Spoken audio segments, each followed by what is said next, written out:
ایک امدادی group world central kitchen کا خوراک سے لدا بحری جہاز اپنے 7 امدادی کارکنوں کی اسرائیلی فضائی حملے میں ہلاکت کے بعد غزہ میں امدادی سامان اتارے بغیر بدھ کے روز واپس قبرص پہنچ گیا۔ اسرائیلی حملوں میں ہلاک ہونے والوں میں ایک کینیڈین اور امریکی شہریت رکھنے والا رضاکار بھی شامل تھا۔ اس حملے کے بعد بائیڈن انتظامیہ سے اسرائیل کی فوجی امداد پر پابندی کے مطالبات بڑھ رہے ہیں، لیکن وائٹ ہاؤس کی طرف سے ایسا ہوتا دکھائی نہیں دیتا۔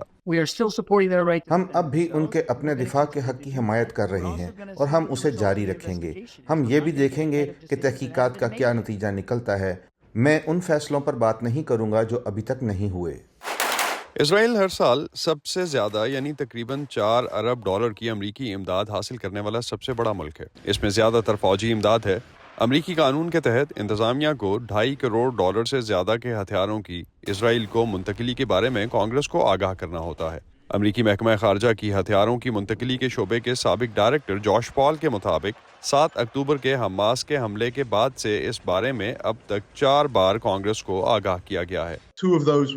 ان میں سے 2 فورن ملٹری سیل سسٹم کے تحت تھے اور ان دونوں کے لیے انتظامیہ نے کانگریس کو اطلاع دینے کی معمول کی مدت کو پس پشت ڈالنے کے لیے ہنگامی اختیارات کا استعمال کیا۔ ان میں سے 2 براہ راست تجارتی فروخت کے عمل کے ذریعے ہوئی ہیں اور ان کے لیے کانگریس کو آگاہ کیا گیا، لیکن کچھ زیادہ دکھائی دیے بغیر، کیونکہ براہ راست تجارتی فروخت پر عوام کو کم معلومات فراہم کی جاتی ہیں۔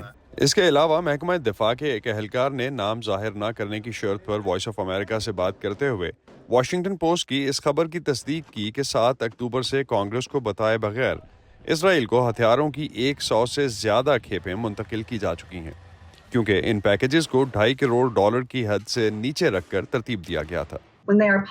جب وہ کھلم کھلا کہہ رہے ہیں کہ اسرائیل کو شہریوں کی حفاظت کے لیے مزید اقدامات کرنے کی ضرورت ہے، لیکن نجی طور پر کروڑوں ڈالر مالیت کے ہتھیار فراہم کر رہے ہیں، تو واقعی میں کوئی اعتبار نہیں رہتا۔ امریکہ کے پاس دباؤ ڈالنے کا سب سے اہم ذریعہ اسرائیل کو فراہم کیے جانے والے ہتھیاروں کی بڑی مقدار ہے، تو جب بائیڈن انتظامیہ اپنا اثر و رسوخ استعمال کرنے سے انکار کر دیتی ہے تو یہ واقعی کوئی قابل اعتبار بات نہیں۔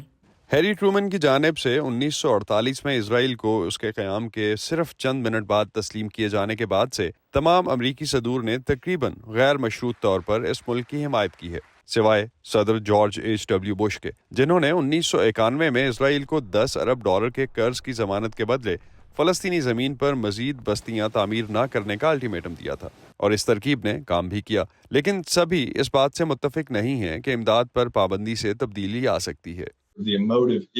کسی ملک کے اپنے دفاع کے لیے وسائل فراہم کرنے کی نیت کا سوال بعض اوقات مختلف صورتوں میں مختلف رد عمل پیدا کر سکتا ہے۔ یہ ماضی میں امریکہ کے لیے ایک طرح کا غلط طریقہ رہا ہے، اور اس طرح مجھے لگتا ہے کہ اس انتظامیہ کو بھی اسی کی عادت ہے، اور اسی لیے میں سمجھتا ہوں کہ اس کے ساتھ صدر کی اسرائیل کے ساتھ دیرینہ وابستگی کی وجہ سے آپ نے اس بارے میں کوئی حقیقی قدم نہیں دیکھا۔ صدر جو بائیڈن نے ایک بیان میں کہا کہ وہ ورلڈ سینٹرل کچن کے کارکنوں کی ہلاکت پر شدید نالاں اور غمزدہ ہیں۔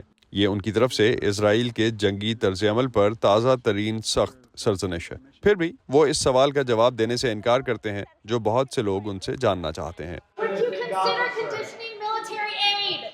بیٹسی وڈاکوسوارا کے ساتھ اسد اللہ خالد، وائس آف امریکہ۔